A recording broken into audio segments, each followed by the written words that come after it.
Today we're having Healthy Hour. It is the kickoff for May Physical Fitness and Sports Month. So we have different fitness and wellness vendors here to promote physical activity and health for City of Pittsburgh employees and their families. So here we're going to have a speaker, Josh Gibson with the Josh Gibson Foundation. We have a smoothie bike where you can make smoothies and get physically fit at the same time. And then we'll also be having a pop-up Pilates class, 2 classes, 30 minutes, 12:30 and 1:15 as well. With this event, we're hoping to show people that you can have fun and be fit at the same time and expose them to different opportunities that we have throughout the city with different vendors that they might not have heard of beforehand. It's a beautiful day outside. It's a great way to break up your work day, to have a little fun, do something that's good for your health and something that you won't regret in the future. You can reach out to CityFit at our email, city.fit@pittsburghpa.gov, or call us at 412-255-2183. And you can also visit the City of Pittsburgh website, and we have a May Physical Fitness and Sports Month page on that website, which features our other events we'll be having this month as well. Thank you so much. I'm Janet Manuel. I'm the Director of Human Resources and Civil Service for the City of Pittsburgh, and welcome to our 2nd annual May Physical Fitness and Sports Month. Can you make some noise? Take 2. This is the 2nd, it's not the 1st, right? So we've already jumped over that. This is the 2nd annual May Physical Fitness and Sports Month. Make some noise. All right. Okay, I wanted the mayor to hear that because he is currently in Harrisburg, but please note that this initiative is the mayor's initiative, and we are here to support that, to help engage not only our staff, but also the community at large in health and wellness activities. So as you can see, just from the attendees, and I have to thank all of our attendees who have a table, a booth that is participating. It's a little bit larger than last year, so let's make some noise for all of our attendees. So with that, please do not negate the opportunity to speak and engage in conversation with them. Take the information that they have available. Not only take it, but please utilize the information that they give you. It's one thing to say that you want to be a part of health and wellness for the City of Pittsburgh and gather all the great information, but to not use it is more of a disservice. And so, as I stated, this is an initiative of Mayor William Peduto, and we want to show him that we support and appreciate him allowing us to have this opportunity. So you definitely are in for a treat today. So engage and stop by and gather great information from our respective vendors. So without further ado, I'm going to read a snippet of a great bio about our guest speaker. So if I say the name Josh Gibson, does anybody know what that name means? Who it is, who I'm talking about? I see heads nodding, but let me just say Josh Gibson, baseball. Any hints, any clues? Yes? Some? All right. So Josh Gibson definitely is the man that many regard as the greatest Negro League player ever, and was born, thank you for the round of applause, thank you. And he was born on December 21st, 1911 in Buena Vista, Georgia. And then he relocated to southwestern Pennsylvania in 1924 after his father found work in Pittsburgh area steel mill.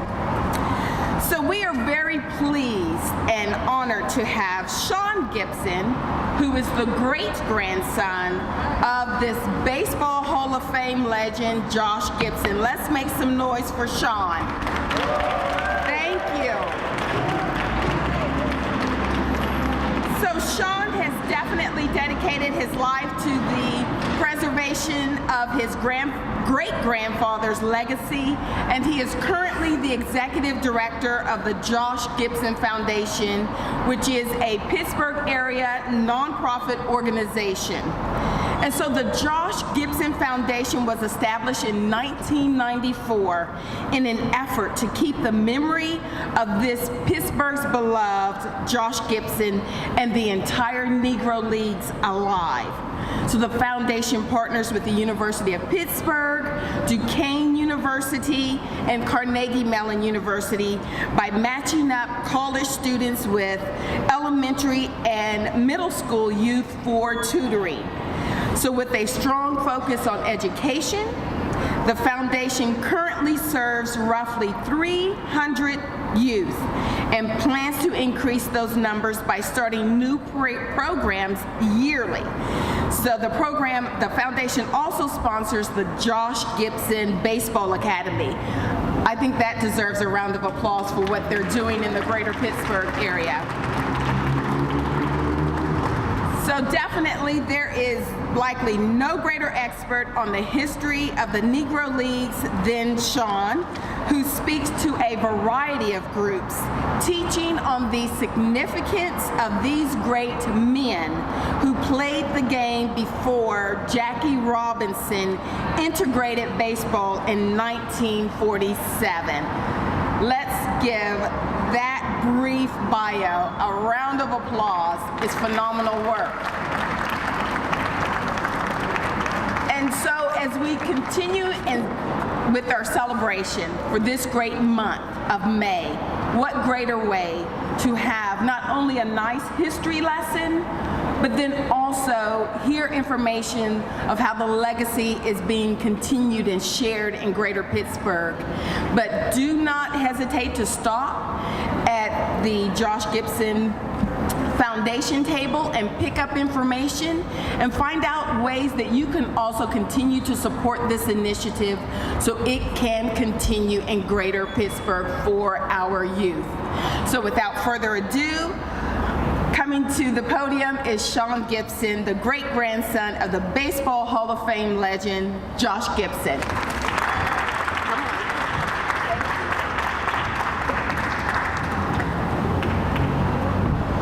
Well, good morning, everyone. Well, I want to start off by saying thanks, Richard and his staff, his director, for having me here. I didn't know I was a keynote speaker until like 10 minutes ago, but we're going to make it work. But first of all, I want to tell you a little bit about the Josh Gibson Foundation. Since we are at the City-County Building, one of our other partners is Parks and Recs. So we house our facility and our programs at an Ammon Rec Center in the Hill District. So we are a part of the city of Pittsburgh as well. We're partnering with Parks and Recs. We've been up there for over 12 years. We renamed Josh Gibson Field. We renamed Ammon Field to Josh Gibson Field back in 2008. So we have a lot of rich tradition, not only working with the city of Pittsburgh and Parks and Recs, but the city of Pittsburgh Hill District area. As the director mentioned, we do several programs in the city in the name of Josh Gibson. The one thing we wanted to do is basically keep Josh Gibson's name alive. I know she asked you earlier, so by raise your hand, how many of you guys heard of Josh Gibson? Raise your hand. All right, there we go, there we go, all right. So there's several things that we do, educational programs, sports programs, academic programs, and at summer camp that we all have at our facility. As she mentioned, there's information about all our programs, how your kids can get involved, how adults can get involved and volunteer on our table. To give you a little bit of brief history about Josh Gibson, born in Buena Vista, Georgia, and played right here in Pittsburgh for two of the greatest Negro League baseball teams in the Negro League, which is the Homestead Grays. There's the two banners right there, Homestead Grays and the Pittsburgh Crawfords. There's information on both banners to give you a little information about the teams. The Pittsburgh Crawfords was right there in the Hill District, named after the Crawford Grill. Gus Greenlee was the owner of the Crawford Grill, and Josh played for the Pittsburgh Crawfords, and then he went on to the Homestead Grays. The 1935 Pittsburgh Crawford team had 5 Hall of Famers on that team, including Josh and Satchel Paige. 1971, Satchel Paige was the first African-American Negro League baseball player inducted into the Hall of Fame. And in 1972, Josh Gibson went in after him. But before I talk about that, how many of you guys heard of Ted Williams? Ted Williams? Y'all can raise your hand. Don't be weak. I know it's early still. You can raise your hand. You don't have to just nod your head. You can raise your hand. So, Ted Williams got inducted to the Hall of Fame in 1967. In Ted Williams' speech, he mentions one day he hopes guys like Josh Gibson and Satchel Paige get inducted into the Hall of Fame. 5 years later, 1971, Satchel Paige goes into the Hall of Fame. We credit Ted Williams for that, including those names in his speech, because who knows if they would have had a chance to get into the Hall of Fame. As we all know, my great-grandfather never played in the majors because of the color of his skin. In the bio, she mentioned Josh Gibson being the black Babe Ruth, but we call Babe Ruth the white Josh Gibson. So if anybody ever asks you, you say Babe Ruth is the white Josh Gibson. There you go. They never had a chance to play against each other, but it was segregation. So a lot of things that we teach in our foundation is bringing people together. I get a lot of calls from non-African American people, is our program just for African Americans? And I say no, and I also say if it was that case, we'll be doing the same thing that Major League Baseball did to Josh Gibson. We're not segregated. Our program's for everybody. But we get that call because we're an African American organization. It talks about the Negro Leagues. It talks about the history of Josh Gibson. But Major League Baseball decided to segregate these guys and never had a chance to play in the majors. Now, getting back into the history of the Pittsburgh Crawfords, which were in the city of Pittsburgh, you know, like I said, the 1935 team had 5 Hall of Famers. That was considered one of the greatest baseball teams ever, Major League Baseball or Negro League Baseball. When you have 5 Hall of Famers on one team, that's phenomenal. Then you go across the bridge to the Homestead Grays, and you see that pennant. They won 9 pennants in a row, from 1937 to 1945. So when you're talking about greatness, you know, a lot of people try to discredit the Negro League stats because they say they were good records. Their records weren't kept that well compared to Major League Baseball. But if you go to the Hall of Fame, Josh was in the Hall of Fame in 1972. On his plaque, it states that Josh Gibson hit almost 800 home runs. That's way more than Barry Bonds, way more than Babe Ruth.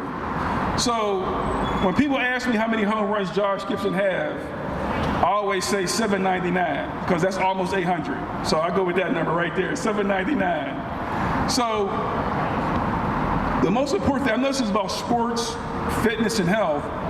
One of the things that we do with our youth through our programs, in our summer camp, we have a 60-minute program where our youth go on the field, they do exercise. We work with United Way under Fit United. They come and do programs for our kids. A lot of our kids, they do activities that we call out of the norm. So they do rugby, they tried cricket, but they didn't like cricket, so I wouldn't even mention cricket. They tried rugby and lacrosse. Most of our kids are used to basketball, football, and baseball, so we try to get our kids out of the norm and try different things. With our NutriFit program, we take raw foods, like raw vegetables and raw fruits. So with the raw vegetables, we did a stir fry. With the raw fruits, we did a smoothie. And it's just the difference, the way to teach the kids how to eat healthy, not seeing it raw and seeing the process another way where they'll enjoy it. So we've done yogurts, we've done smoothies, we've done stir fry with the vegetables. So a lot of our kids are trying to eat healthy. We understand that a lot of youth obesity is a big issue with our young people right now. So we're trying to stay focused and try to help our kids eat healthy. Before I go, the one thing I want to say is that we all have kids, we all want to be in shape, you know. The most important thing is, as I've been told, it's a lifestyle. It's not a way of just living, it's a whole lifestyle. And you have to change your lifestyle with your eating habits, your routine. I know some people just exercise but don't eat right. I know people who eat right but don't exercise. It's a lifestyle. You have to do everything at once to be able to make sure that you live in a healthy life. As the older we get, we take things for granted when we're younger, but as the older we get, we understand that the health is the most important part of our life. So on that note, I want to say thank you to everybody for having me. Thank the city of Pittsburgh, thank Richard, the director, and thank you. And again, if you don't know anything about Josh Gibson, Google. You'll find everything about him. Thank you. Or you can talk to me.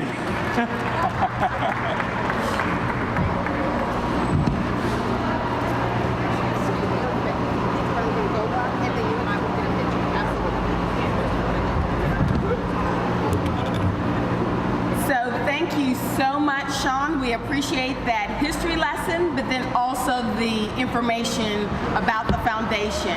But again, do not hesitate to stop at his table, gather information, and also find out how you can continue to support this initiative.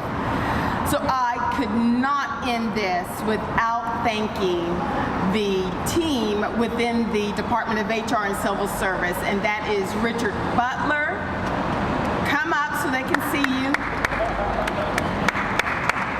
Albert, who is one of our health and wellness gurus. You've got to get in front of the camera so they can see you. Stand right there. Miss Cicely, who really ran everything is what I understand. And Richard and Albert just kind of joined in. But then also Natasha joined as well. Even though the Department of HR has over 60 employees, this is their bread and butter. This is what they come to work and enjoy to do on a daily basis. I want to thank you publicly. I say it privately all the time. You're second to none. I put you up against any other health and wellness group throughout Greater Pittsburgh any day and any time. So I want to say thank you so much for making the mayor's vision come to a reality and engaging not only our employees but also the community. So job well done. Thank you so much. So do not hesitate to frequent the tables. We are here until 2 p.m. Make sure you gather enough information, and just as Sean said, it's one thing to eat healthy, not exercise but not eat healthy. It is a life change. So let's go out there and do our thing. Thank you.